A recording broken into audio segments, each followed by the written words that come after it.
कोमल, प्रियदर्शन जी की इकलौती बच्ची जिसे वो बहुत लाड प्यार से पाल रहे थे।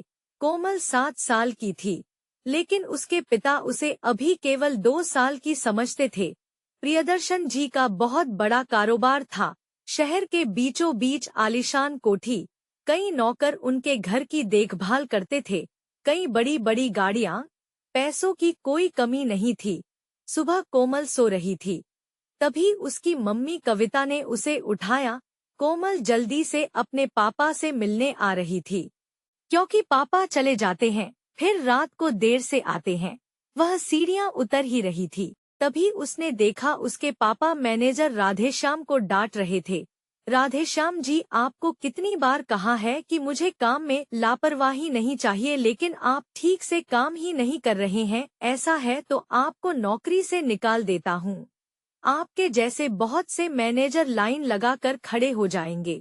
राधेश्याम जी की आंखों से आंसू छलक रहे थे। उन्होंने गिड़गिड़ाते हुए कहा, सर, मेरा बेटा बहुत बीमार था, इसी कारण हॉस्पिटल जाना पड़ा। मुझे काम से मत निकालिए, आगे से ऐसी गलती नहीं होगी। कोमल सीढ़ियों पर खड़े खड़े सब सुन रही थी।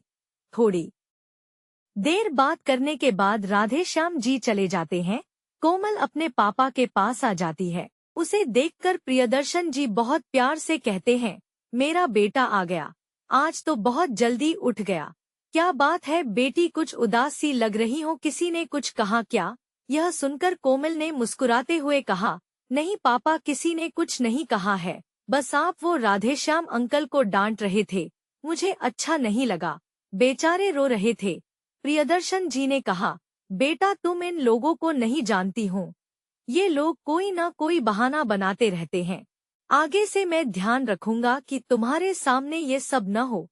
प्रियदर्शन जी बातें कर ही रहे थे, तभी कविता जी ने आकर कहा, चलो आपको ऑफिस के लिए देर हो रही होगी, कोमल को भी तैयार होकर स्कूल जाना है। कुछ देर में कोमल के पापा चले जाते हैं। कोमल भी तैयार होकर स्कूल चल देती है। स्कूल में भी उसका मन नहीं लगता। घर आकर वो अपनी मम्मी को सारी बात बताती है। मम्मी, हम पैसे वाले हैं, तो क्या सब हमारे नौकर हैं? कविता जी ने कहा, नहीं बेटा, ऐसा नहीं है, तुम ये सब मत सोचो।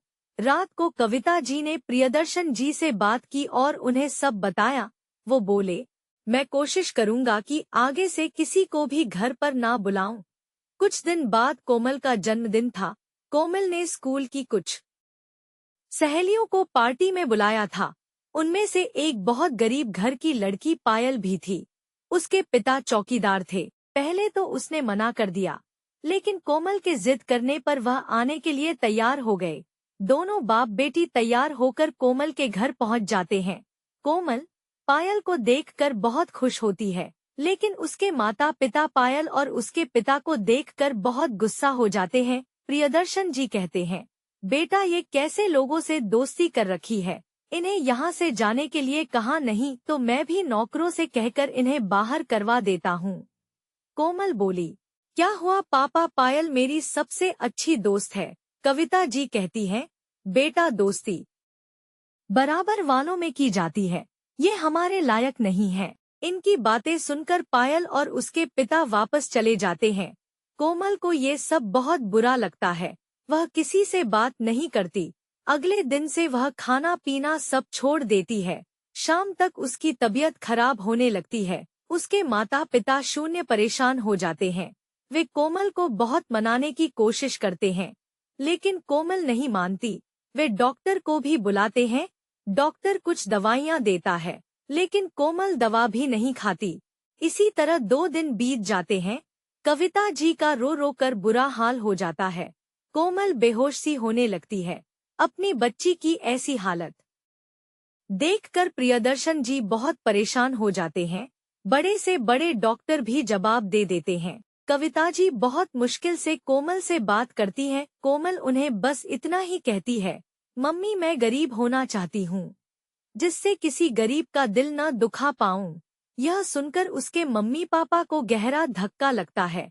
वे समझ जाते हैं कि उनका गरीबों से भेदभाव ही उनकी बेटी के लिए जानलेवा रोग बन गया है। प्रियदर्शन जी अपनी बेटी से कहते हैं, बेटी, आज के बाद मैं किसी का अपमान नहीं करूंगा।